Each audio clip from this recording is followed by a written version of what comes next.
Boa noite, boa noite.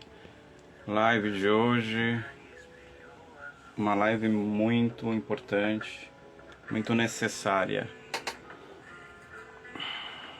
Já vou chamar a participante,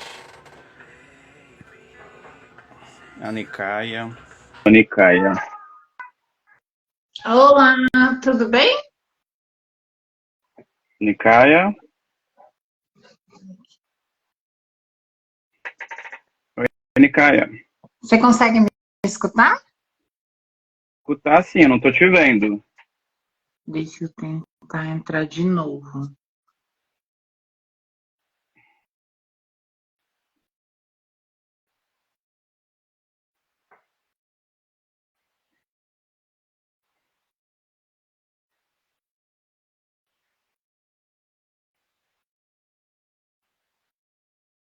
Nicaia.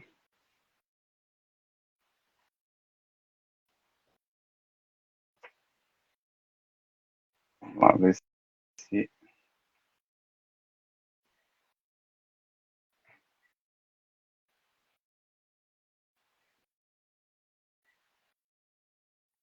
Oi, Nicaia, agora sim. Ai, que Boa bom. tarde. Boa tarde. Boa tarde. Como estamos?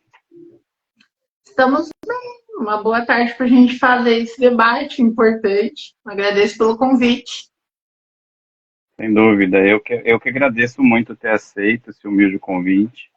A gente vai falar hoje sobre um assunto que eu acho fundamental aí no desenvolvimento das lutas sociais, né? Eu acho que ele tem uma importância humana, ética, civilizatória fundamental, né? E que nada como trazer uma pessoa que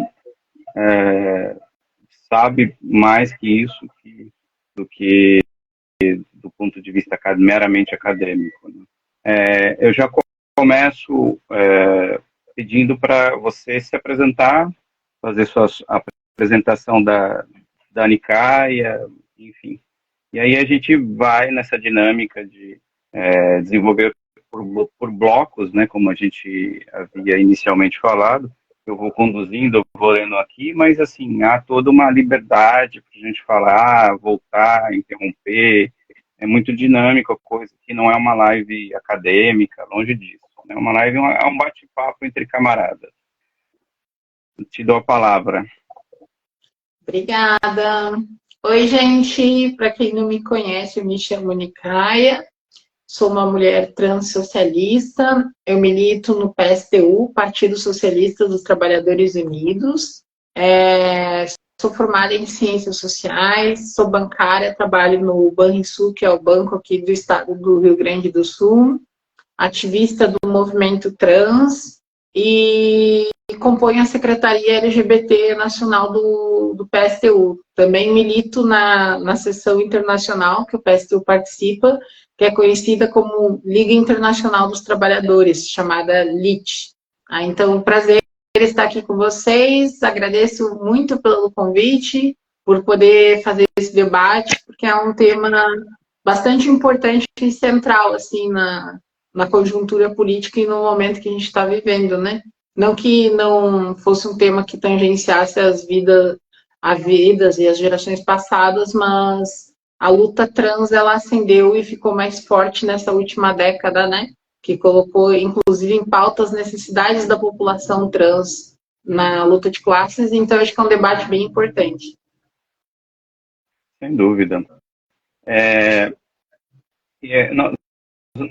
a gente se propôs aí a dividir o nosso bate-papo em blocos, e eu acho importante a gente começar falando daquilo que lhe é sua realidade como mulher trans, que são os corpos, né? Os corpos trans, né? E o quanto há uma contrapolítica reacionária que atende os interesses do capital, de inviabilizar a existência desses corpos, né? Porque esses corpos em si eles já são revolucionários, né? Esses corpos em si eles já acenam para um outro status quo, que não o capitalismo na sua instância imperialista. Esses corpos, eles não, creio eu, né? Você queria ouvir de você, não se tem qualquer apoio por parte do Estado no sentido de saúde pública, ou se tem um apoio muito restrito com relação à própria adequação desses corpos à sua realidade de gênero, né? E eu queria ouvir que você falasse um pouquinho sobre os corpos trans, sobre a diferença que há entre, e aí a gente já pode entrar nisso, que é uma das siglas, né, do LGBTQI, que as diferenças, pelo menos diferenças no sentido social que há entre transexo, transgênero, travesti, né, a questão do travesti, e como que né, porque eu fico imaginando, né, a gente sabe a maior parte das mulheres trans, sobretudo as mulheres trans, não que seja fácil para os homens trans, mas em especial as mulheres trans, por causa da questão da misoginia e também da transfobia junto, as mulheres trans muitas vezes são obrigadas a vender seus corpos, né, trabalhar com o sexo, muitas vezes, porque não encontram possibilidades de estudar, possibilidades de se desenvolver em sua plenitude. O capitalismo coloca essas pessoas muitas vezes numa situação de absoluto desespero. Às vezes a própria família, né? Nós temos, não é muito comum, inclusive muitas famílias que expulsam, né, suas filhas e seus filhos trans de dentro de casa. Então eu queria que a gente começasse por esse assunto que é pesado, mas é necessário que se fale para que a gente tenha realmente uma real visão de como que essas lutas se desenvolvem e o quão complexas e o quão essa opressão, que é a opressão a pessoa trans, ela é realmente extremamente agressiva dentro do capitalismo, dessa sociedade patriarcal, moralista, religiosa, enfim. Queria ouvir você sobre essa primeira pauta aí. Claro. Acho que quando a gente pensa assim na situação de vida da população trans, a gente consegue perceber o nível de desumanização que a sociedade capitalista ocasiona sobre determinados corpos em situações bem simples da vida, né? E essas situações simples da vida, como, por exemplo, andar na rua, muitas travestis são espancadas por andar na rua ou assediadas. Situações simples, como até ter família, né? Poder sair com a família, muitas vezes somos expulsas de casa. Todas essas violências que as mulheres trans passam por tangenciar um corpo não normativo, um corpo não dentro das normas, um corpo feminino que diverge das normas, né? Impõe com que a sociedade coloque nas suas sociabilidades, nas suas relações sociais, no cotidiano, um conjunto de violências, né? E isso a gente vê tanto do ponto de vista menor, cotidiano, né, das relações familiares, da relação das pessoas trans com a rua, onde a gente é expulsas de casas, violentadas, espancadas, estupradas e assediadas, né? E tangencia instituições maiores da sociedade capitalista, né? Como o mercado de trabalho, que é um conjunto de instituições, ou o próprio Estado brasileiro, mas eu acho que aqui a gente pode ir também para uma discussão mais internacional, né? Os estados capitalistas do mundo, né? Digo isso porque, bom, se a gente for primeiro analisar o mercado de trabalho, a gente vai ver que a grande maioria da população trans não é nem sequer considerada como ser humano, né? Para ter acesso ao emprego, aos trabalhos mais dignos da sociedade, onde o setor mais, digamos assim, o setor da classe trabalhadora que tem melhores condições de viver, as mulheres trans acabam não acessando esses empregos, nos jogada a discriminação e a segregação para que a gente tenha que recorrer muitas vezes à prostituição como forma de sobrevivência, e as que não caem na prostituição acabam em empregos extremamente precários, né? que são empregos que muitas vezes não garantem nenhum grau de dignidade, assim. E além de toda essa segregação que o mercado de trabalho ocasiona nas nossas vidas, né? Paralelo a isso, nós temos o Estado, constituído pelos seus três poderes, né? Que serve aos interesses apenas dos grandes, ricos e poderosos, né? Então, as mulheres trans, elas nem sequer são consideradas como seres humanos, do ponto de vista da sociedade e do mercado, muito menos pelo Estado brasileiro. O Estado brasileiro mal consegue construir políticas de saúde ou de acesso ao emprego para essa população. Quando constrói é porque houve uma revolta social dessa população exigindo do Estado, então o Estado concede na base de pressão contra a vontade dos representantes políticos, e a justiça, né, muito já passou pano, não penalizou pessoas que mataram, esquartejaram, estupraram mulheres trans, e o poder legislativo nem se fala, né? Só ver, por exemplo, os confrontos que a Erika Hilton teve recentemente com a deputada bolsonarista, né? Sobre mais ou menos o que o parlamento brasileiro pensa, né? Sobre a população trans, né? Pensa que nós somos anomalias, assim. E tanto a justiça, o Estado, a justiça, o parlamento, os governos, né? Tanto o mercado de trabalho, tanto a sociedade em geral, nos prova de que o capitalismo, enquanto uma forma de organização social que tem essa sociedade que se pauta no lucro, na exploração, em leis e instituições que protegem o lucro e a exploração, essa forma de sociedade, ela não considera as necessidades humanas das pessoas, né? E a humanidade das pessoas. E a população trans, ao meu ver, é o que fica o ápice dessa desumanidade, né? Nós não somos consideradas humanas, os nossos corpos não são considerados humanos. Gostei muito do que tu disse, porque a sociedade capitalista, quando se formou, ela veio com um ideal de estética corporal, né? Que se forjou, eu acho, muito na base dos valores burgueses, que são os valores iluministas, renascentistas, né? Que se expandiu com o processo de colonização mundial, e o capitalismo promoveu uma neocolonização que forjou as guerras mundiais, a Primeira Guerra e depois, consequentemente, a Segunda Guerra, né? E, bom, o ideal de corpo que o capitalismo forja na sua história e nas instituições que ele consolida é um ideal de um corpo branco, cisgênero, heteronormativo, e o universal é esse sujeito na classe burguesa, né? É o homem branco, capitalista, burguês, heterossexual, cisgênero e branco. É o ideal estético de corpo que a burguesia tem, o ideal estético que se forjou na história do capitalismo. E eu acho que isso se expressa de maneira, né, bastante involuntária no consciente, no inconsciente, na cultura, né, das pessoas, nos comportamentos das pessoas no capitalismo, na psique das pessoas, né. E as grandes instituições do capital refletem isso de maneira mais bárbara e violenta, né?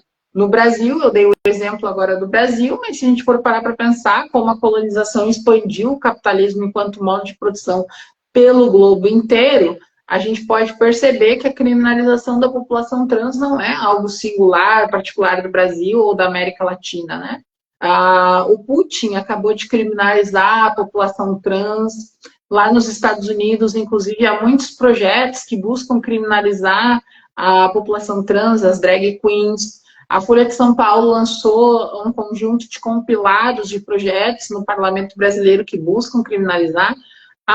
Perante essa crise econômica mundial e essa crise política mundial, essa tendência, né, de criminalizar a população trans. Eu até gostaria de explorar esse tópico, mas eu acho que a gente ia sair um pouco do assunto, né? Mas eu acho que a crise.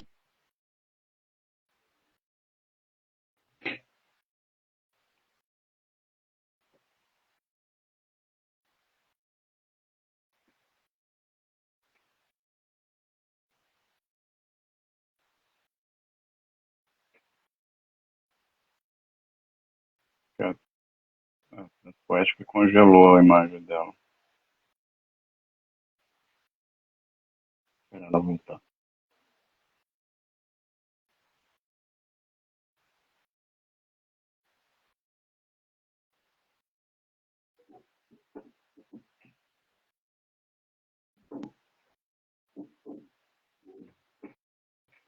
Caiu a conexão da da Transpoética, da Nicaia. Deixa eu chamá-la. Vou chamar a Nicaia. Oi, gente. Oi. Ela voltou. Tudo bom? Ai, que Sentimos só coisa falta. A internet não colabora. Não tem problema. Vai dar certo. Vamos lá. A gente estava falando, né, sobre a questão da realidade, né, dos corpos trans, né? Aí foi bem na hora que congelou a sua imagem e você sumiu, né? Você, não sei, eu acho que você não vai conseguir fazer o mesmo contexto, mas pode seguir aí nessa. Vamos continuar falando dos corpos trans, a opressão, a questão da de como o capitalismo e a sociedade capitalista enxerga esses corpos, a falta de trabalho, as famílias que muitas vezes expulsam essas pessoas, a opressão começa dentro do próprio lar, né, e assim vai, né, se você, não sei se pode seguir, independente do que você estava falando. Tá. Bom, eu estava tocando que a violência que a população trans vive, né? Ela interpassa todas as dimensões na sociedade, assim. Tanto a vida cultural, com a família, no cotidiano, as violências que passam na rua, né? Nós somos espancadas na rua, estupradas, assediadas, mas a violência na casa também é muito forte, né? A quantidade de mulheres trans que são expulsas das suas famílias, né, é imensa. Isso leva necessariamente com que essas mulheres fiquem sem moradia, né? Que não tenham o direito à moradia. Além do aspecto da violência da rua e da moradia, tem as violências mais das grandes instituições da sociedade capitalista, né? Que é a violência do Estado e do mercado de trabalho, né? O mercado de trabalho, ele busca o lucro acima de tudo e ele não possibilita com que as mulheres trans consigam se empregar, muito em decorrência dos valores discriminatórios da sociedade capitalista, né? Não é à toa que os dados da Associação de Travestis e Transsexuais da ANTRA, né, aponta que 90% da população trans não consegue recorrer a nenhuma dimensão do trabalho sem ser a prostituição, porque os empregos formais que garantem maior grau de sobrevivência no capitalismo, né, a população trans nem consegue nem tocar. A gente é jogada à mercê da margem da prostituição e da violência, assim. E na prostituição, muitas vezes as mulheres trans são mortas, né? Os clientes matam elas, muitas vezes a própria polícia, né? E, bom, tirando isso, nós temos ainda um Estado, o Estado brasileiro, que é dividido nos 3 poderes, cujo nenhum dos poderes garante direitos ou assegura direitos de maneira permanente para a população trans, né? A justiça, a quantidade de vezes que já não puniu ou deixou passar impune assassinatos de pessoas trans. O parlamento brasileiro não se fala a quantidade de leis que atacam a população trans e as poucas leis que a gente conquistou foi concedida não porque há políticos que pensam nas necessidades da população trans, mas porque a organização e luta do movimento trans conseguiu forçar com que o parlamento brasileiro garantisse minimamente o nome social, né? Mas, mesmo assim, foi uma conquista na base de muito sangue que muitas travestis e mulheres trans derramaram ao longo da história para que a gente pudesse ter hoje, né? Que é o direito ao nome. E, além disso, nós temos também os governos, né? Os governos nem sequer pautam a necessidade da população trans, né? E aí eu vou ser dura aqui, porque tanto governos como o Bolsonaro, né, que inclusive defendia a nossa morte, mas o próprio governo Lula, que durante a sua campanha fez, digamos assim, aliança com o pastor Isidório, que é um pastor que defende a cura gay, né?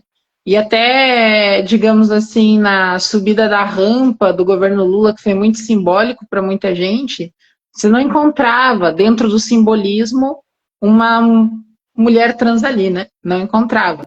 E eu digo que é Não, não tinha. simbólico, não tinha, não tinha. E eu digo que é simbólico aquilo ali, porque mesmo que o governo Lula tenha colocado muitos grupos explorados e oprimidos para subir a rampa, atualmente ele não está governando os interesses desses grupos. Pode parecer que Sem sim, dúvida. é muito melhor que o governo Bolsonaro, sem sombra de dúvida, é bem diferente. Agora, se está governando a mercê desses grupos, não. E aí, por isso eu digo que é simbólico. E mesmo dentro dos simbolismos, as mulheres trans nem sequer foram incluídas, nem sequer foram pensadas, né? Então, é a prova de que tantos os governos, quanto o mercado de trabalho, quanto as dimensões da família, da escola, da cultura, são profundamente transfóbicas, né? E isso não é só no Brasil. Se a gente for dar uma olhada no nível mundial, tanto na Rússia se criminalizou as mulheres trans por parte do governo de Putin, quanto nos Estados Unidos tem muitos projetos de leis que buscam criminalizar a população trans. E no próprio Brasil, que a Folha de São Paulo, né, colocou várias notícias sobre vários projetos de leis que buscam criminalizar. Isso tem a ver com a forma como a sociedade é organizada, a forma como a sociedade se formou. A sociedade atual é uma sociedade pautada no lucro, que preza o lucro acima das necessidades humanas e degrada e destrói qualquer tipo de corpo que se apresenta como um corpo divergente, né? Eu comentei isso antes, mas a maneira como o capitalismo se desenvolveu historicamente, né, é pautado em uma estética própria da classe dominante, né? O Marx costuma falar que no Manifesto Comunista, né, acho que até fazendo de uma maneira metafórica a questão bíblica, né, de que a burguesia construiu um mundo à sua autoimagem, né? E, de uma Sim. certa forma, durante o processo de colonização, que formou os estados nacionais, todo o sistema econômico mundial e o sistema político, você vê ali que há, dentro da expansão da colonização e da neocolonização, uma visão profundamente racista, de que somente os povos brancos têm valor, uma visão católica, heterossexual normativa, né? Afinal, quando o capitalismo começou a se expandir e, digamos assim, fazer toda a colonização, houve todo um processo de catequização dos povos que não eram cristãos, né? E essa catequização veio com a imposição de uma moral, uma sexualidade e uma normatividade, né? Então, toda a consolidação do capitalismo em nível mundial se configurou dessa forma, né? De pautar o que é um corpo normativo e o que é um corpo anormal, um corpo que tem que ser castrado, anormalizado e violentado, né? E aí eu acho que, de uma certa forma, a transfobia, a homofobia, a lesbofobia, o racismo, né? Eles se configuram como formas de sociabilidade dentro dessa organização social que é o capitalismo. Tanto que a gente vê, não só em um país, mas a gente vê em nível mundial, né? Essas formas de violência, elas não existem exclusivamente na América Latina. Elas existem tanto no Brasil, quanto na Rússia, quanto nos Estados Unidos, quanto na China. E quanto mais a crise do capitalismo se acentua no sentido de quanto mais a precariedade aumenta para aumentar as taxas de lucro da burguesia, mais os governos se veem frágeis e mais frágeis que os governos ficam, mais autoridade e violência os governos aplicam. Então, você vê, nesse último período da crise, um crescimento de uma ultradireita no sistema capitalista mundial que vem fortificando cada vez o caráter reacionário, violento, autoritário, transfóbico e racista dos estados capitalistas. E quanto mais o sistema se aprofundar na crise, maior vai ser a tendência dos estados capitalistas entrarem em um nível de autoritarismo e violência discriminatória maior, assim. É o que o Marx chama de bonapartismo, assim, que eu acho que vem crescendo bastante, assim, nos regimes de ultradireita no mundo, assim. Mas esse é um tema interessante, porque para a população trans, isso é importante de se debater, porque quanto mais violento fica o Estado capitalista, né, mais os nossos corpos vão ser represálios e mais as conquistas que o nosso movimento teve vão retroagindo, né? Mas isso não significa também que um governo mais dito, na sua aparência democrático, vai resolver os nossos problemas. Afinal, o governo Lula está aí e todas nós seguimos ainda morrendo, presas na prostituição, quando lá alguma consegue um emprego com muita dificuldade e minimamente sobrevive. Eu queria saudar todos que estão presentes. A live caiu por um problema de conexão, nós voltamos. Acabou de entrar aqui a Helena Vieira. Helena, saudação a ti, uma honra tê-la aqui na live. Ao Bruno, e tanta gente que aqui está, a Sava. Micaia, eu queria que você falasse um pouquinho como que funciona, porque se eu falar algum termo errado, você me corrija, por favor. A parte de hormonização, essa parte de como que funciona isso junto ao SUS? Há algum apoio? A gente sabe da precariedade que nós temos com relação à saúde. Como que uma jovem trans que quer fazer esse processo de hormonização, até mais tarde colocar uma prótese, geralmente se falta recursos financeiros, né? Também mais uma opressão contra os corpos trans, né? Porque imagina a violência de a pessoa não conseguir, né, fazer esse processo. No SUS no Brasil, como que funciona? Você teve muita dificuldade? Então, o sistema do SUS, embora ele tenha incluído serviços de acolhimento à população trans, eu acho que isso aconteceu por causa de um processo histórico de luta do movimento trans, mas do movimento LGBT, de incluir diversos serviços que atendam a população de maneira geral, mas que também crie serviços que atendam essa população de maneira específica, né? Eu digo isso porque o movimento LGBT no Brasil, ele tem uma história, e acho que eu diria até nos Estados Unidos, de lutar por saúde sexual de maneira universal. E as conquistas que esse movimento teve no SUS, por exemplo, tem a ver com todo o atendimento que o SUS tem de métodos contraceptivos e de saúde sexual, que o SUS tem todo um funcionamento para isso. Porém, o movimento trans, ele vem conquistar as suas necessidades muito mais tarde, né? E conquistou, eu ousaria dizer, de maneira muito precária, porque devido ao fato de o Estado brasileiro não valorizar os serviços do SUS que atendem a população trans, esses serviços acabam sendo muitas vezes precários e despreparados para conseguir atender a população trans. Embora que é muito melhor ter esses atendimentos do que não ter, né? Hoje em dia, pelo menos no SUS, tu consegue ter um médico que vai te receitar hormônios, ter um médico que vai te colocar numa lista de que tu vai esperar uns 10 anos para conseguir uma cirurgia, né? Mas é melhor do que não ter. Mas é muito precário do ponto de vista que, realmente, para tu conseguir uma cirurgia de resignação sexual no SUS, leva no mínimo quase uns 10 anos.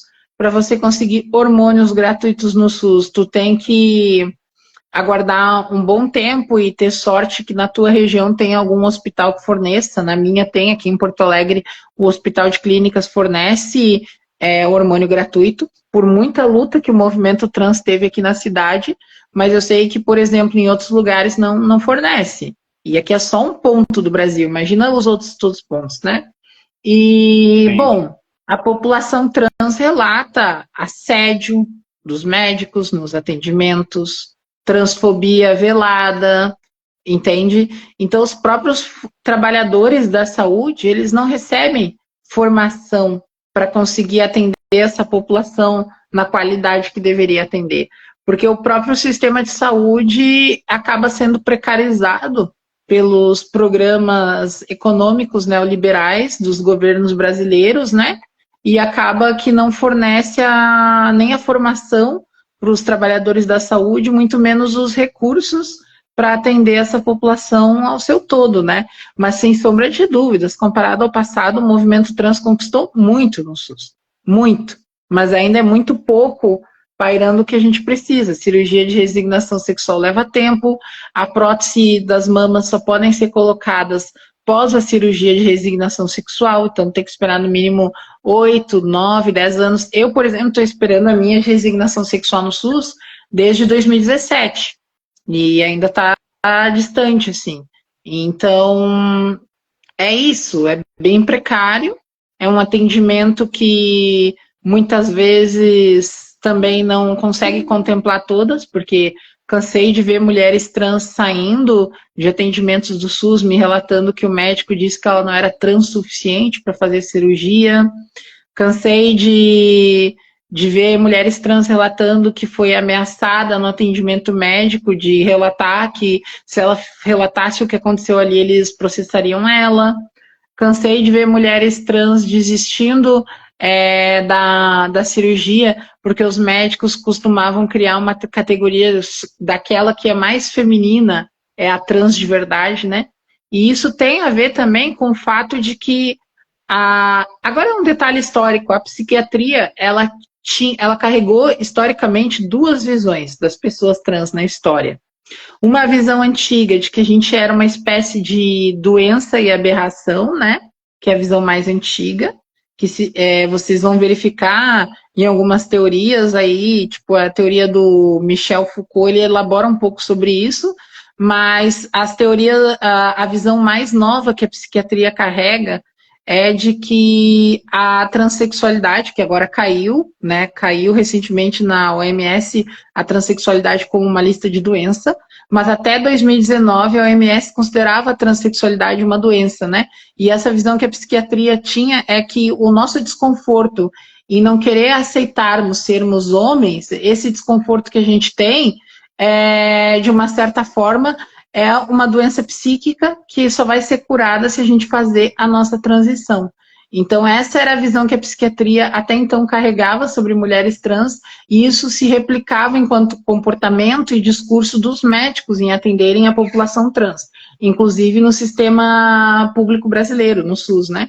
Então, cansei de escutar mulheres trans saindo do atendimento médico, se sentindo humilhada, se sentindo agredida, porque os médicos disseram que elas não eram trans o suficiente, porque muitas vezes elas não tinham nem sequer recursos para fazer a sua transição, né? Então, os médicos diziam, você não é trans o suficiente porque você não é feminina, você não tem um desconforto psíquico tão grande para ser trans, como se bastasse querer para ser, né? Como se uma transição não tivesse custo, né?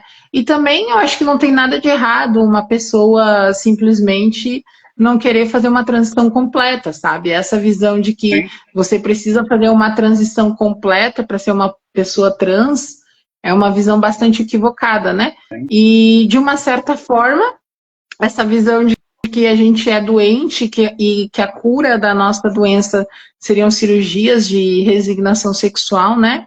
É uma visão que, apesar de ter caído em 2019 da OMS, ainda existe muitos atendimentos médicos no SUS. Inclusive, aqui em Porto Alegre ia ter uma médica de ultradireita que ia fazer uma palestra na Assembleia Legislativa Estadual sobre a epidemia de transexuais no Brasil. Então, essa visão ela ainda existe bastante, né? Daria até para eu falar aqui, mas acho que vai ficar muito grande, né? Um contexto histórico do que forjou essa visão, né? Mas, enfim, ela ainda existe bastante. Ok.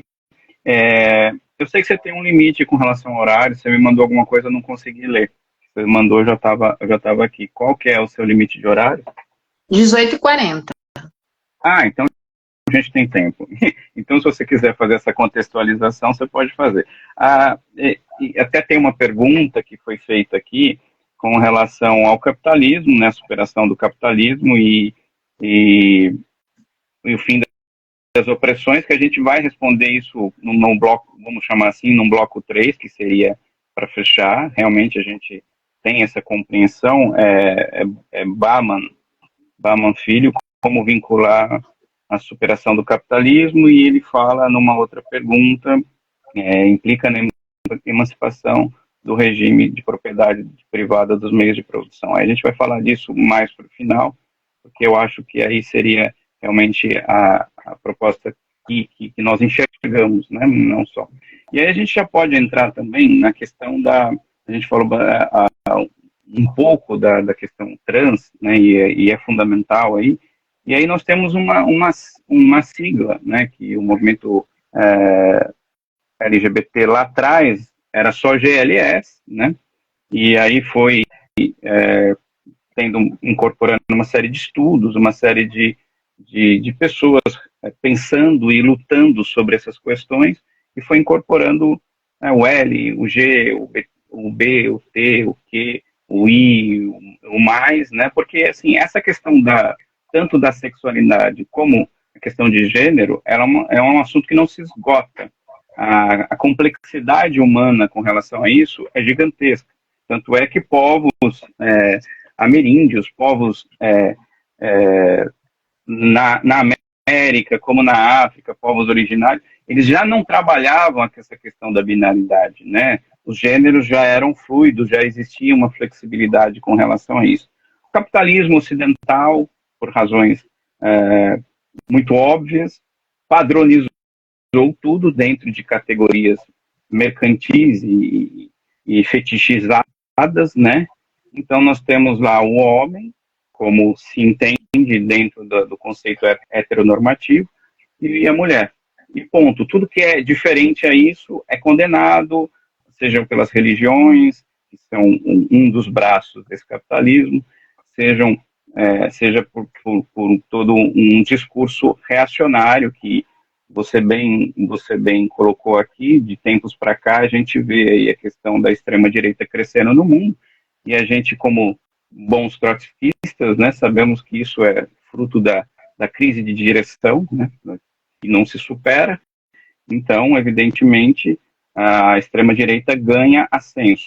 E aí eu queria que você fizesse um pouquinho um delineador aí de como se desenvolve a luta. A gente amplia um pouquinho mais a questão trans, mas a gente amplia um pouquinho mais a questão de sexo e gênero, né, nas lutas sociais, né, e como que elas foram se desenvolvendo, né. Nós tivemos períodos assim de grande repressão, e aí tem até uma diferença que eu queria que você abordasse, não que haja uma diferença concreta, mas é uma diferença mais social, do termo trans, né, tanto transexual como transgênero, para travesti, né, que há um porquê disso, e eu queria que você abordasse um pouquinho mais da história da luta LGBT no interior do capitalismo, no Brasil, mas a gente também pode falar disso de uma maneira um pouco mais ampla, né, como realmente uma subversão a esse status quo que quer regulamentar, quer disciplinar os corpos, a sexualidade, e quer colocar os gêneros dentro de duas caixinhas, e que toda a humanidade tem que se adaptar a isso, porque é a regra do capital. Eu gosto muito desse debate, na verdade, porque ele diz respeito muito de como a realidade está configurada hoje, né? Mas sim, o capitalismo ele se configurou normatizando os comportamentos de gênero e a sexualidade, né? Isso tem muito, isso está muito conectado com o fato de que as sociedades capitalistas elas se forjaram com um ideal de família, um ideal de homem e mulher, né? Que é o ideal das famílias monogâmicas patriarcais. O Engels ele tem um livro, né? Que ele se dedica para estudar essa família, que é a origem da família, da propriedade privada e do Estado, que inclusive é esse regime familiar que impõe um conjunto de normas de gênero e sexualidade, ele surge para consolidar a manutenção de perpassar a propriedade privada. Isso é para garantir com que a propriedade privada dos meus herdeiros seja perpassada, né? Eu tenho que defender o direito ao matrimônio, tenho que defender o direito à herança, né? E tudo isso é consolidado a partir do momento que os homens naquela sociedade em específica conseguiam ter mais poder econômico, e usando desse poder para oprimir as mulheres, né? Obviamente, isso não é universal, existiram muitas outras sociedades que as relações de gênero e sexualidades não seguiam esse padrão, né? Como a gente pode pensar sociedades que é chamada de dois espíritos, que são nativas da América do Norte, né, que os padrões de gênero não seguem esses padrões normativos. A gente pode falar até de algumas sociedades ocidentais que se diluíram ao longo da história, como é o caso da própria sociedade grega, que tinha uma deusa que representava, de uma certa forma, a intersecção dos gêneros, que era a Hermafrodite, e temos muitas outras culturas e outras sociedades que tinham representações trans ou representações não binárias de pessoas que tinham corpos que não representavam essas regras, né? A gente tem o caso das sociedades da Índia, que haviam muitas divindades trans. Nós temos muitas outras formas de organização de gênero que não é essa que a gente conhece hoje na sociedade capitalista, né? E eu acho que isso está interconectado com o fato de que o capitalismo, para manter o regime de propriedade privada, do ponto de vista do direito jurídico, de passar a herança para as pessoas, ele precisava, de uma certa forma, quando se expandiu globalmente, manter o ideal de família convicto, né, na cultura e na ideologia, e também no sistema jurídico, né? Então, quando as sociedades capitalistas elas começam a fazer as suas expansões imperialistas pelo mundo, elas não estão só, digamos assim, lucrando em cima da exploração de outros povos e, digamos assim, extorquindo a riqueza dos outros povos da África e da América Latina, né? Eles estão também levando uma visão de mundo, né? Uma visão societária, né? Que é de uma sociedade que se pauta num regime de lucro, onde o homem domina o controle da família, onde existe uma sexualidade normativa, onde existe um padrão de relação familiar, né? E isso se expande e faz parte da cultura do sistema capitalista, né? Em termos marxistas, da reprodução social da vida em sociedade, né? Mas é isso que condiciona, digamos assim, a sociedade inteira, e os corpos trans, a gente digamos assim, um exemplo, né, de que essa norma não representa o ser humano como um todo, tanto que tem pessoas que quebram essa norma, né, e justamente por quebrarmos essas normas culturais e morais da sociedade capitalistas, somos agredidas e violentadas, né. E, bom, houve muita luta no passado, né, tanto em outros países quanto no Brasil, da população LGBT lutando pelo direito de reconhecimento à sua humanidade, né? Porque essa visão de que os corpos têm que ser de determinada forma, seguindo determinadas regras, é uma visão de designar humanidade ou desumanidade para determinados corpos, né? Voltando àquilo que eu disse antes, né, que o Marx comenta que a burguesia fez um mundo à sua autoimagem, né? Meio que até sendo metafórico com a questão de Deus, né, da Bíblia, né? E, de certa forma, quando a burguesia colonizou todos os outros países, né, ela levou os seus valores, a sua forma de sexualidade, sua forma de gênero, né, para esses outros lugares e a esses outros povos que se buscou fazer todo esse processo de colonização. E, bom, né, esse padrão estético capitalista que é representado até hoje, ele se replica, né, tanto na indústria, quanto no Estado, quanto nos meios de comunicação, se replica nas famílias, né, é uma ideologia, aquilo que se replica de maneira inconsciente, não pensada, né. E, bom, o movimento LGBT lutou contra isso porque a gente foi desprovidos e desprovidas de humanidade, né? Os nossos corpos são desprovidos de humanidade quando a gente quebra essas regras culturais que se replicam de maneira ideológica. Então, de uma certa forma, a luta do movimento LGBT no Brasil e no mundo, né, foi sempre confrontando pelo direito a estar no espaço público, pelo direito a não cair na prostituição, pelo direito de acessar a trabalhos que não sejam extremamente degradantes, pelo direito de não ser encurralado, espancado pela polícia. E aí a gente pode ver 3 exemplos históricos, né, bem fortes. Eu vou falar de 2 do Brasil. e um dos Estados Unidos. O dos Estados Unidos acho que todo mundo deve conhecer, que é Stonewall, né? O levante de Stonewall, que é aquele levante LGBT contra a polícia, que quem esteve na frente eram travestis negras, mulheres lésbicas, precárias, que viviam à mercê de prostituição e trabalho precário. Mas a gente também tem o dito Stonewall brasileiro, que é o levante de Ferros Bar, que é um levante que as mulheres lésbicas fizeram na época da ditadura militar, onde elas vendiam o jornal Xana com Xana, um jornal que falava sobre vivências e experiências das mulheres lésbicas trabalhadoras, né? E o dono do bar não queria permitir com que elas vendessem o jornal lá, e aí acabou que fizeram um levante imenso, né? Para conseguir garantir com que o jornal fosse vendido. Houve represália, houve muito enfrentamento, né? E é conhecido o Levante de Ferros Bar como o Stonewall brasileiro, né?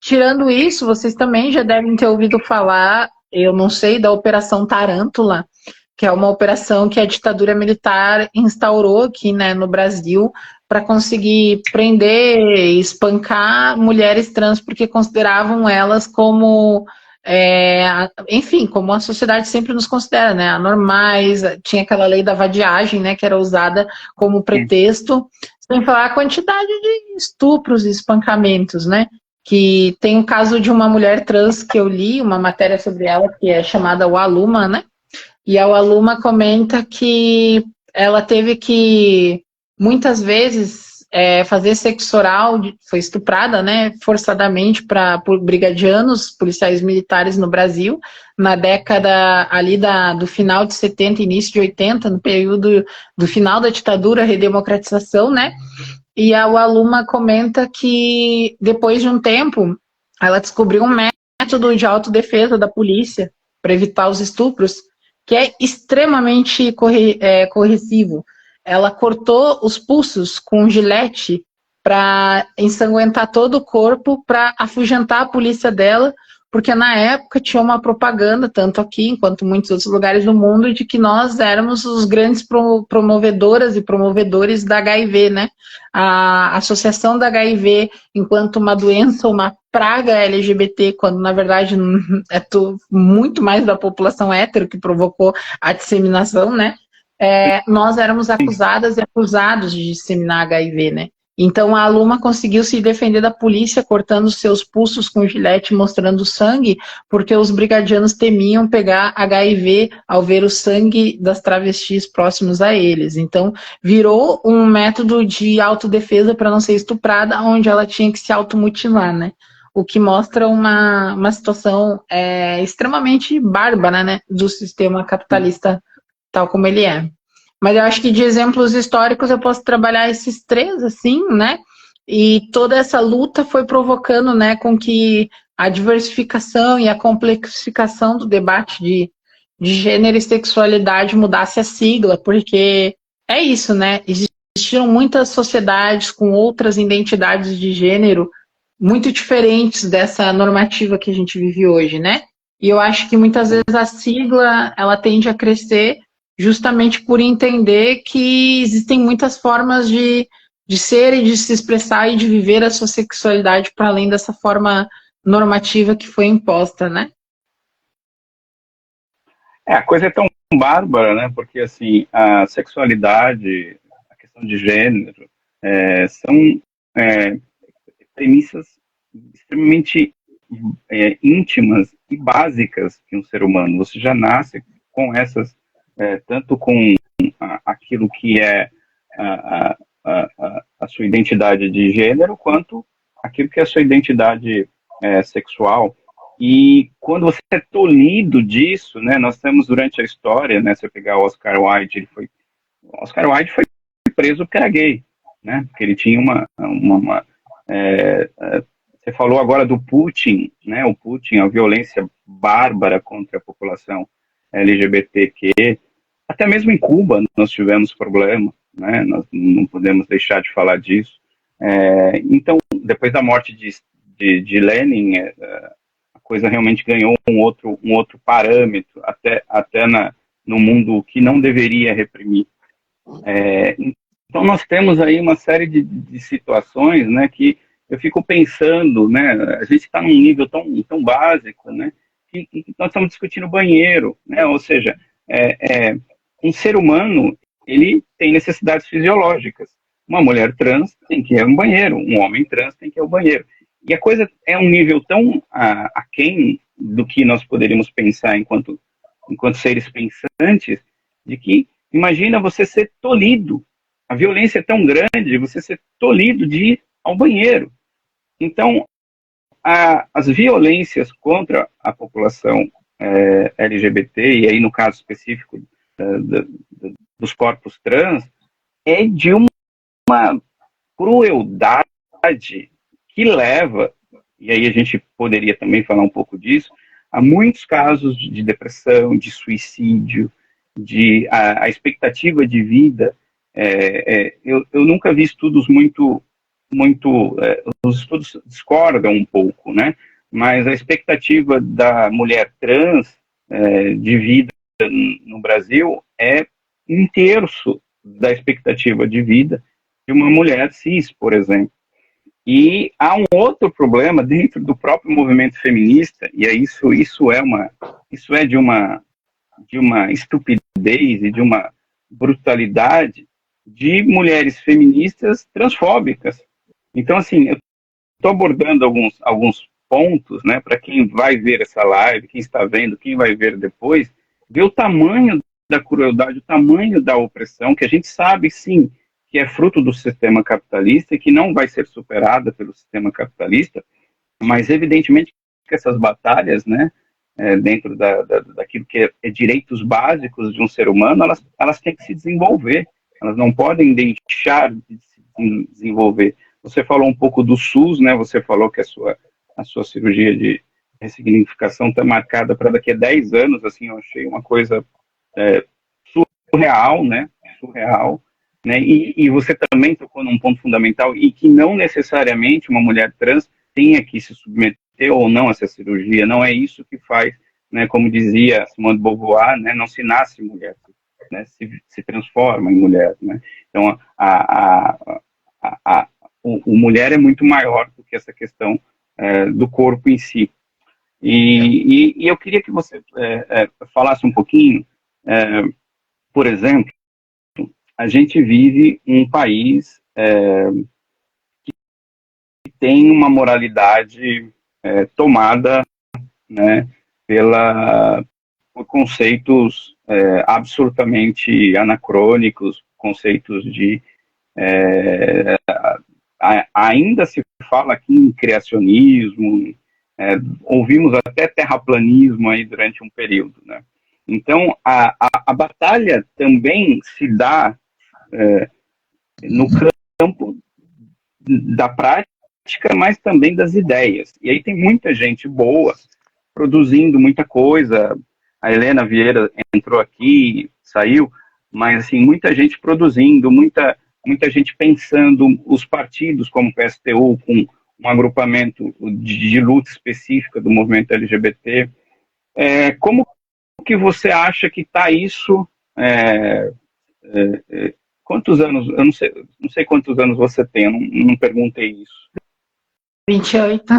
28. Nesses seus 28 anos, nessa sua luta como mulher trans, você acha que nós estamos numa crescente, nós estamos num processo de involução? Eu falo pelo menos no campo das ideias. Não na luta prática, porque a gente sabe o quão isso depende também da luta de classes, e a gente sabe que a gente vive um Brasil que é formatado por uma esquerda pequeno-burguesa, reformista e conciliadora de classe. E é também uma outra luta que a gente tem que travar. Mas no campo das ideias, no campo dos debates, como que você vê isso se desenvolvendo? Se nós evoluímos, se nós involuímos, como que se dá tudo isso? Bom, eu acho complexo, assim, responder isso, sabe? Bem complexo, porque se a gente for parar para pensar, o movimento LGBT, ele conseguiu ter um avanço do ponto de vista histórico das democracias burguesas não mais segregarem a gente em todos os espaços, até nas grandes capitais, apenas à noite, né? De poder sair à noite, não poder sair de dia, né? Eu digo isso porque, por exemplo, toda vez que eu saio de casa, eu sofro assédio, né? As pessoas comentam, falam coisas sexuais próximas de mim, olham para o meu corpo de maneira estranha, mas eu ainda consigo sair na rua sem ser esquartejada completamente, né? Mas eu sou um caso particular na cidade de Porto Alegre com a transição que eu tenho e o emprego que eu tenho, né? Mas, por exemplo, tu pega uma mulher trans em Jacareí, né? Eu tenho um amigo que mora em Jacareí e comenta que mulheres trans não saem de dia lá. Se uma for comprar um pão numa padaria, vai ser questionada do porquê ela tá lá. Jacareí, Então, São Paulo, você está falando? isso, É, em São Paulo? isso. Não sabia. Então, isso vai variando, né? Conforme o território, o local, a cultura local. Mas eu acho que do ponto de vista do passado, nas grandes capitais, a gente já está conseguindo minimamente sair um pouco dessa questão de sair no noturno e sair um pouquinho mais no diurno, sabe? Acho que houve pouquíssimos avanços, porque o movimento LGBT finalmente conseguiu se organizar, né? E quando algum setor oprimido consegue se organizar, alguns resultados se alcançam, né? Se não conseguisse, né, a revolução seria uma impossibilidade histórica, né?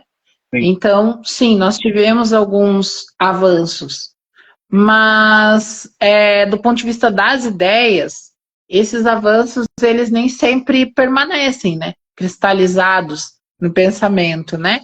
A briga ideológica que existe na sociedade capitalista, ela é imensa e ela altera a cada tempo, a cada segundo. Eu costumo dizer que, bom, a ideologia está sempre conectada com as crises econômicas e políticas. Então, o bolsonarismo, por exemplo, ele forjou, né, ele conseguiu forjar uma camada transfóbica imensa da sociedade. Não que antes essa camada não fosse transfóbica, mas agora ela assume de maneira organizada que é transfóbica. Diferente de antes que ela era apenas transfóbica, mas não assumia de maneira politicamente isso, né? Agora ela assume politicamente. Então o Bolsonaro, ele catalisou um pouco a organização desse conservadorismo que é cultural e ideológico na sociedade capitalista, né? Agora, de uma certa forma, ele também provocou uma reação, né? O bolsonarismo provocou uma reação e um crescimento de uma vanguarda. Vanguarda no sentido de que muitas pessoas que nem sequer tinham uma identidade política ou, digamos assim, um pensamento político formado, por entender que o Bolsonaro representa o ápice da barbárie do sistema capitalista, né, conseguia enxergar que, bom, esse político, essas ideias não representam a necessidade de todos. Portanto, eu me oponho a isso, né? E qual é a maior oposição ideológica do Bolsonaro, né? O que ele dizia que ele queria combater e destruir, né? O comunismo. Então, muitas pessoas, né, ao verem o governo Bolsonaro, a perceberem que o governo Bolsonaro ataca as necessidades mais mínimas da população, pensaram em se identificar com aquilo que o Bolsonaro mais repudia, né? Que é o comunismo, de uma certa forma. Então, nesse último período, eu percebo um crescimento de pessoas cada vez mais se identificando com o marxismo, com outras ideias políticas. Agora, em função da reação do Bolsonaro. Mas também houve um crescimento organizado das pessoas que querem matar as pessoas trans, que sempre mataram, só que agora construíram uma identidade política para si. Faz parte do acentuamento da luta de classes e a contradição ideológica da luta de classes, né? Mas, enfim, do ponto de vista mais imediato dos últimos períodos, eu vejo isso. Do ponto de vista histórico, eu acho que o movimento LGBT ele conseguiu, sim, progredir em passos de formiga, né? Bem suficientes em função de ter conseguido se organizar historicamente, né? Mas ainda, assim, eu acho que do ponto de vista histórico, assim, nós não vamos conseguir garantir, por exemplo, casamento homoafetivo de maneira permanente na lei e na prática, enquanto o Estado capitalista estiver de pé e o Estado do Vaticano estiver de pé. Não acho que a gente vai conseguir tirar todas as mulheres da prostituição, as mulheres trans da prostituição e também as mulheres cis, enquanto a economia do planeta toda for pautada na propriedade privada e no direito jurídico de uma pessoa decidir quantas pessoas ela vai empregar e quanto de dinheiro ela vai pagar. Não acho. Também não acho. Aí começa, né? Fazendo a lista de emancipação da população LGBT. Não acho que nós vamos ter um serviço público de qualidade que garanta cirurgias de resignação sexual, terapia hormonal, tratamento psicológico para as vontades suicidas que a população trans passa em função da violência que vivencia, né? Não vamos ter um sistema de saúde completo enquanto maior parte da verba pública e para muitos bancos, né? Então, não tem como pautar a emancipação da população LGBT num sistema cujo controle político e econômico é de um punhado de ricos, milionários, trilionários, né? Que não estão nem aí se o direito deles de ter capital significa levar a miséria, a pobreza, a devastação e a morte de milhões de pessoas, ainda mais minorias que são mais atacadas e agredidas, né, nesse sistema. Então, acho que não tem como pensar a emancipação da população LGBT sem pautar a necessidade de uma outra sociedade, né? Uma sociedade socialista. Sem dúvida, porque a propriedade privada dos meios de produção, ela implica na propriedade privada das vontades também, né, dos corpos, da sexualidade, de tudo aquilo que nos define enquanto ser. Ou seja, o capitalismo ele cria regras, essas regras elas são muito claras e elas são arbitrárias, porque elas lidam com aquilo que é contra a própria natureza humana, né? Você determinar que toda a humanidade está circunscrita em dois gêneros, e toda a humanidade está circunscrita em atividades sexuais específicas, você, na verdade, você está determinando que isso tem para você, como você bem disse, você já passou, um contrato jurídico, isso tem um porquê disso, né? Assim como a questão não é nosso assunto aqui, mas, por exemplo, por que padre não casa, né? Por que padre não tem um relacionamento, né? E diga-se de passagem, uma grande quantidade, né? O Almodóvar, adoro os filmes do Almodóvar, ele tem um filme que chama Má Educação, né? Que ele fala da questão da homossexualidade dentro das igrejas, né? E o como isso é mascarado, né? O como que isso porque não é interessante.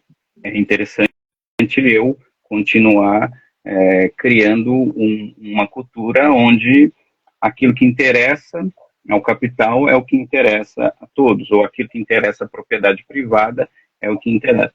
E aí vem esses corpos trans, essa luta LGBT, né, e que começa a pressionar por outras perspectivas, e não vão ser completas dentro do sistema capitalista de produção, como bem disse você. Até que a própria questão do SUS, né? A gente tem aí um problema grave, né, da limitação de recursos, a limitação. Você disse aqui que teve uma médica de extrema-direita que queria ou fez uma palestra, né, falando contra os corpos trans. Então você vê a loucura por onde vai. Dentro dessa perspectiva, evidentemente que a politização do movimento LGBT, como a politização de todos os movimentos que lutam por questões específicas. O movimento racial tem a mesma problemática, a luta das mulheres, incluindo mulheres trans e não trans, as mulheres cis, é a mesma problemática. Eu como vegano, a luta do movimento vegano é a mesma problemática, que é o quê? Ser capitaneada pelo capitalismo dentro de uma perspectiva liberal. Ou seja, e agora nós temos um governo progressista que também é capitaneado por uma perspectiva liberal. Ou seja, a gente fica circunscrito a reformas que não acontecem, porque são impossíveis, né? Há pequenos avanços, mas ao mesmo tempo há movimentos contrários a esses avanços, né? E a gente fica nessa dinâmica. Enquanto isso, os corpos trans, os corpos LGBT são mutilados, mortos, o número de feminicídio, o número de mortes contra pessoas trans, o número de mortes por questões homofóbicas. Você viu agora recentemente um rapaz, um ator no Rio de Janeiro, brutalmente agredido num prédio, na frente do porteiro, e nada foi feito. Então, assim, essa violência ela vai crescendo, mas ela faz parte também, dentro de uma perspectiva histórica, de uma violência de classes, né? É uma questão de classes também. A gente não pode desarticular a luta LGBTQI mais P e assim vai, tantas as outras, as raciais como todas, da questão da luta de classes.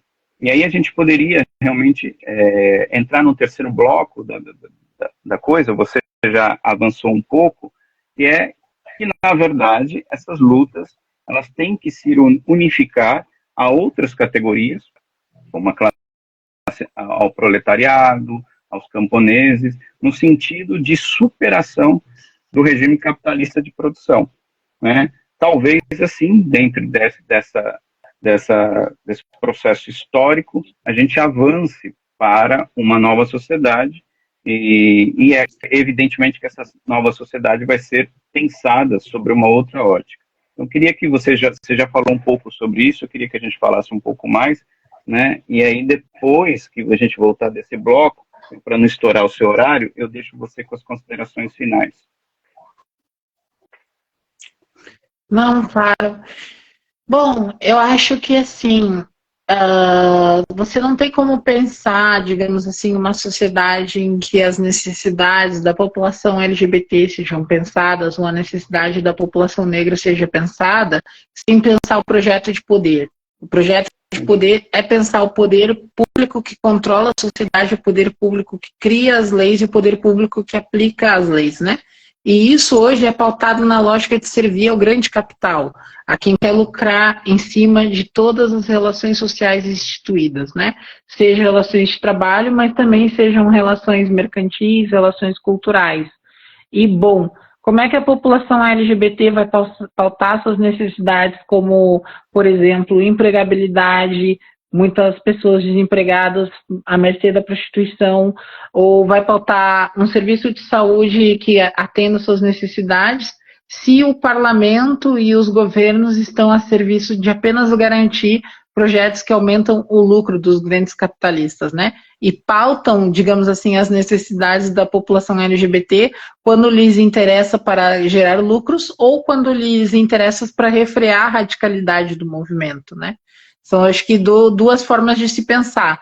Um exemplo, para mim, muito nítido, né, de pensar como o movimento ele é cooptado, assim, do ponto de vista de mercantilizar as suas necessidades, é a parada LGBT, né? A parada e todos os partidos liberais de direita, ou centro-direita, cooptam as necessidades do movimento na ideia de lucro, né? De vocês vão se emancipar colorindo as empresas, trabalhando com as empresas na lógica do marketing, de um capitalismo mais humano, né, onde a venda é pensada de maneira diversa e humana, né. Bom, isso não resolve a nossa situação, de longe não resolve. Por quê?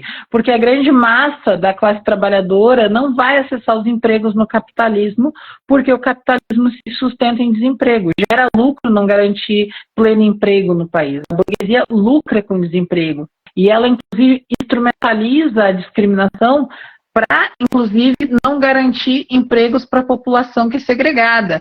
Então, não é mera coincidência a população trans, a população negra não acessar os empregos existentes da sociedade. É justamente a lógica do capital que não garante emprego para todos e instrumentaliza a discriminação para garantir empregos para um setor da classe trabalhadora, enquanto joga o outro na margem de desemprego.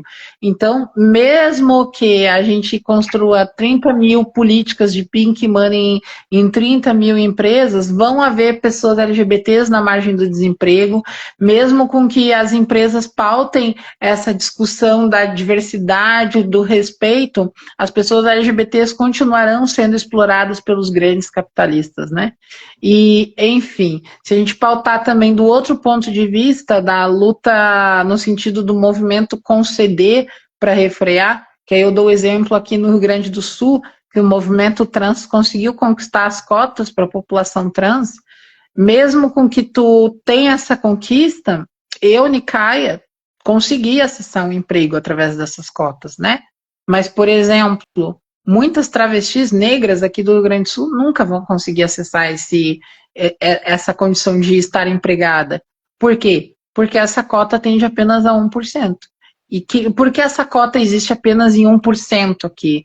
Porque essa cota não existe, digamos assim, garantida de maneira plena e eficaz para toda a população trans.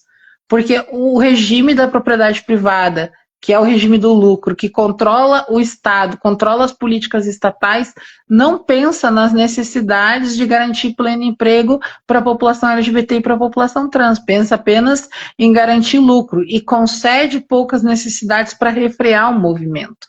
Então, digamos assim, é impossível do ponto de vista de pensar a emancipação da população LGBT com a conservação do sistema capitalista. Todo o sistema capitalista, do ponto de vista da criação das leis, das políticas públicas, ele é pautado no lucro e ele concede poucos direitos que se adversam contra o lucro quando as pessoas querem, digamos assim, ultrapassar o limite do sistema, né? Querem radicalizar. Aí sim há concessões, né?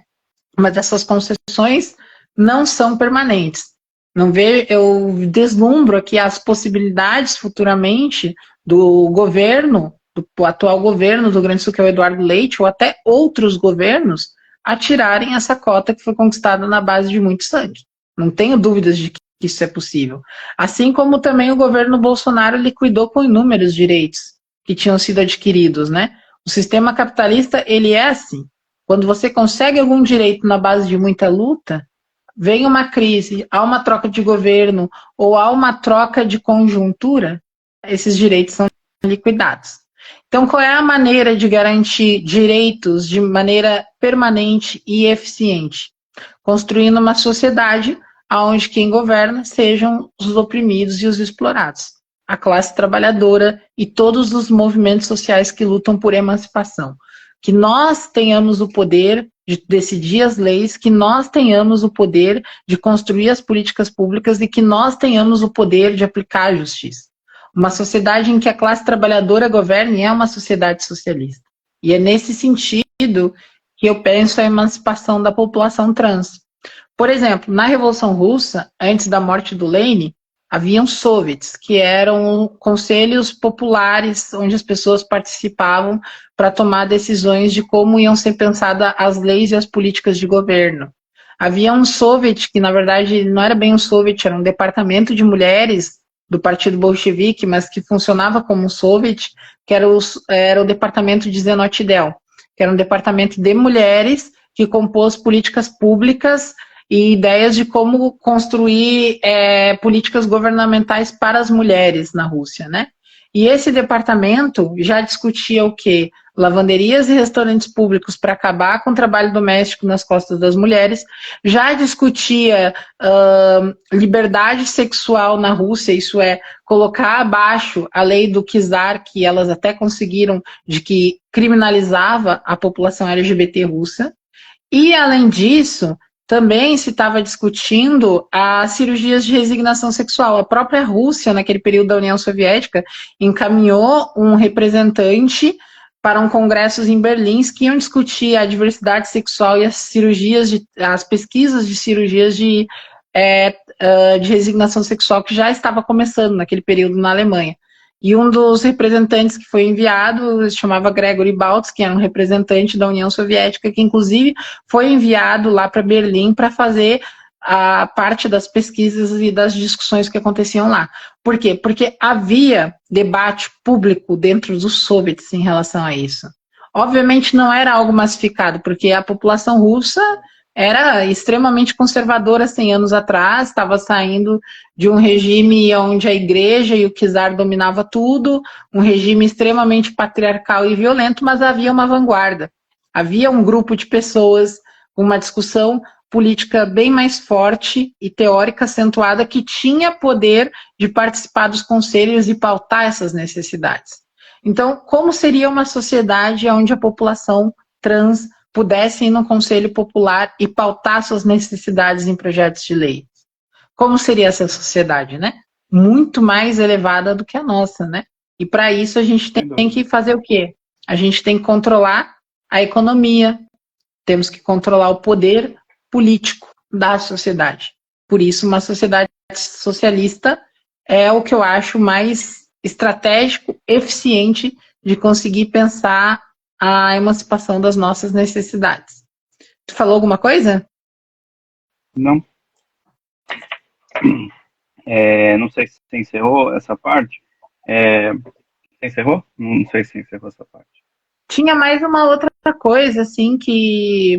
eu quis trazer o exemplo da Revolução Russa, né? Mas assim que os soviets são dissolvidos ali, né? Muito desses direitos e discussões que estavam recém acontecendo e se formando lá retrocederam, né? Não que eles estivessem super avançados, né? Mas estavam em desenvolvimento, né? E se retrocedeu completamente quando os soviets foram dissolvidos por uma camada do partido bolchevique que se aglomerou no meio de médios campesinos, pequenos latifundiários, né, que queriam garantir privilégios maiores dentro do Estado proletário e dissolveram os soviets, né. Por isso eu sempre pauto que socialismo é quando os organismos de poder popular, operário e popular da classe trabalhadora têm controle da economia e do Estado. O stalinismo, que é essa burocracia que dissolveu os soviets, não é uma representação de socialismo, né? Por isso eu também entendo as ressalvas que muitas vezes a população LGBT mais antiga tinha em discutir socialismo, né?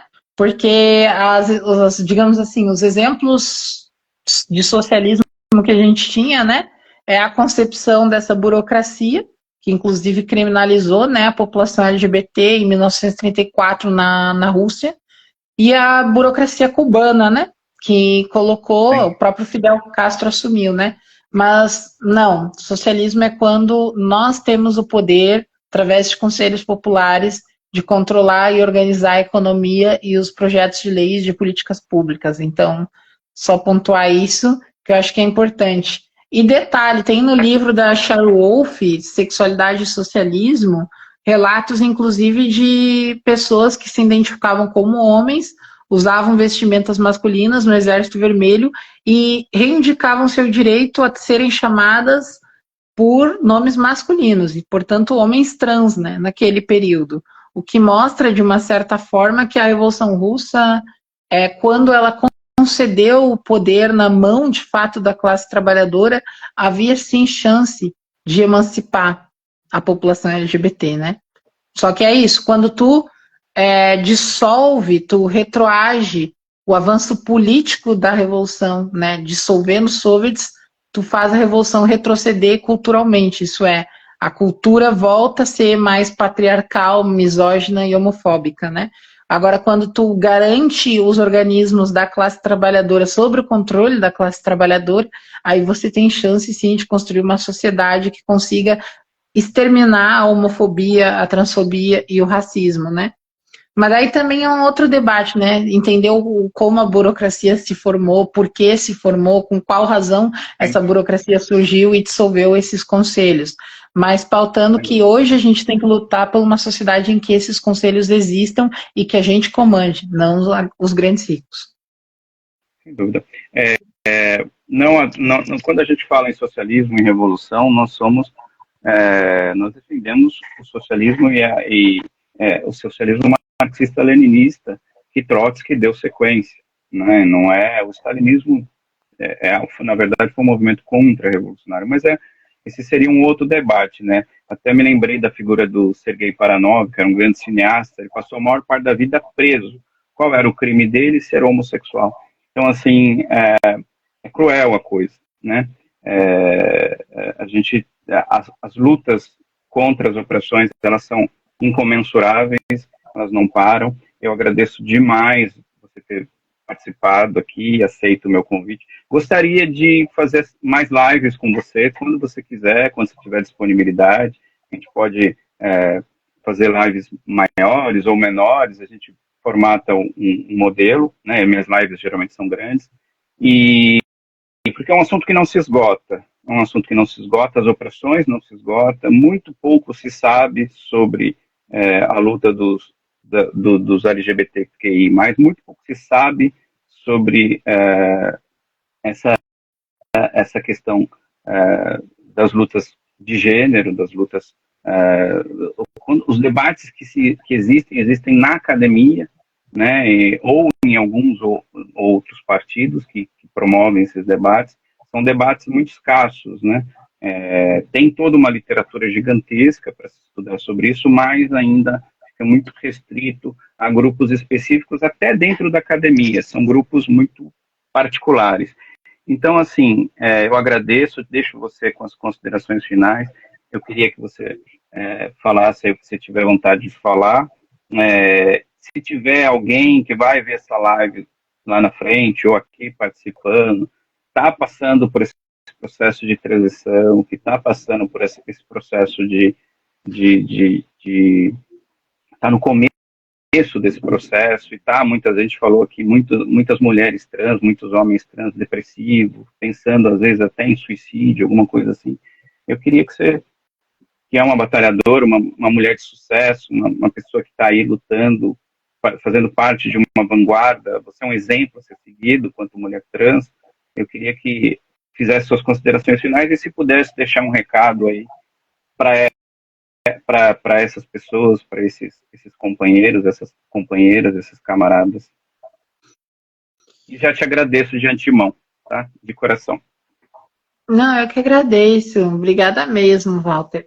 E é muito bom ter esse espaço para debater, para discutir, sabe? E eu acho que para a população trans é muito duro, assim, viver, sabe? Pelo fato da dificuldade de acessar o trabalho, pela dificuldade de conseguir existir em sociedade sem apoio da família, né? Sem, às vezes, apoio de amigos e amigas, assim.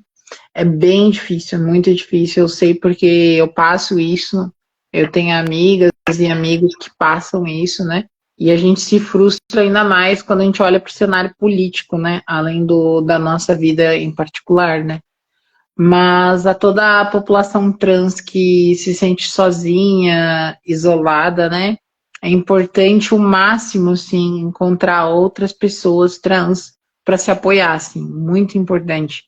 Porque às vezes a gente, além de não ter emprego, ter dificuldade de ter emprego, não ter moradia, as chances que a gente tem, às vezes, de conseguir uma moradia ou de se sentir segura ou seguro, né? É perto de outras pessoas que entendem de fato toda a violência que a gente passa, sabe? Dificilmente, não, né, querendo me negligenciar em relação às outras pessoas, né? Mas dificilmente uma pessoa trans consegue se sentir completamente segura quando está passando por um conjunto de violências perto de pessoas que não entendem o que ela está vivendo ou passando, né? Eu cansei, né, na minha vida de passar por ambientes onde eu não... convívios de amizades, de trabalho, enfim, vários lugares que eu sentia que as pessoas não pensavam nas minhas necessidades, inclusive constantemente faziam piadas ou me ridicularizavam ou me humilhavam ou me colocavam numa condição de desumanidade, né? Então, é importante com que as pessoas trans elas procurem cada vez mais espaços onde elas se sintam protegidas, porque na sociedade capitalista, no meio dessa selvageria bárbara que é de violência, sangue e pouca perspectiva de projeto de vida, a gente só vai conseguir se resguardar em coletividades, assim, do ponto de vista da sobrevivência psicológica, sabe? E então eu penso muito nisso. E é bastante importante tocar nesse tema, porque realmente o suicídio da população trans, da população LGBT é muito forte, muito grande, né? Porque é isso, não é só a agressão material, né? Mas é as consequências que a agressão material gera na nossa mente, que é muito maior. E então eu acho que esse é um elemento importante, assim. E é isso, se resguardar em coletividades onde tu seja cuidada ou cuidado e tentar procurar. Se não acha, tentar procurar o máximo possível, assim. Mas é isso, dentro das nossas possibilidades. Cara, novamente, obrigado. A Salva aqui, a Hari, né, ela agradece a live, fala obrigado pelos apontamentos nas lutas pelas mulheres trans. Tiveram poucas perguntas, porque eu acho que o assunto é tão forte, né, que as pessoas querem aprender. Eu mesmo tenho muito que aprender. Volto a dizer, o espaço é seu, sempre que a gente puder estar falando sobre isso, eu acho altamente educativo. E eu te admiro muito, acompanho o seu trabalho, torço muito por você, como camarada, né, marxista, como mulher trans, como pessoa guerreira que dá a cara para bater e que luta aí contra essas opressões. E, assim, um conselho para quem vai ver a live, as mulheres cis, né, que estão aí começando as suas lutas feministas, qualquer coletivo, qualquer lugar, e não colocar as mulheres trans como pauta que for transfóbico, saia correndo, porque é um movimento de opressão, é um movimento que progressista não tem nada, é um movimento que tem que ser combatido, né? Não pode haver feminismo sem estar junto com as mulheres trans, né? Esse é o meu recado para as mulheres cis aí que estão na luta, ver qualquer discurso, qualquer coisa parecida com transfobia, e os homens também, né? Como as camaradas aí que verem qualquer partido, tenha um discurso parecido com transfobia, se colocar em combate direto, né? Porque nós lutamos para um mundo para todos, né? Ou até usando da linguagem neutra, para todos, né? Todos têm que ser incluídos nesse mundo e para serem o que são e o que quiserem ser, independente do que são, né? Eu acho que a gente tem que lutar por essa sociedade sem classes, sem opressão, essa sociedade que caminha para o comunismo da humanidade, né? Como diz Trotsky, já no final de sua vida, sejam quais forem as causas de minha morte, morrerei com fé inabalável no futuro comunista da humanidade. Então a gente segue lutando. Obrigado por esse espaço que você participou aqui. Eu aprendi muito, mas tenho muito que aprender. E quem quiser procurar a Nikai é uma pessoa muito acessível. Fala lá com ela. Quem quiser saber mais do trabalho dela dentro do PSTU, fala lá com ela. E a gente segue lutando, camarada. Obrigado. Um forte abraço, uma boa tarde, um bom final de semana. Eu vou deixar essa live salva no meu perfil, compartilhar contigo no seu perfil, e depois você tem liberdade para fazer o que quiser, se quiser editar, fazer coisas aí com a sua fala, com aquilo que a gente discutiu aqui, você tem toda a liberdade possível. Sigamos, camarada. Força. Obrigado, Nicaia. Obrigado a todos que participaram e todos que vão ver essa live depois. Um grande abraço para todos. Tchau, tchau.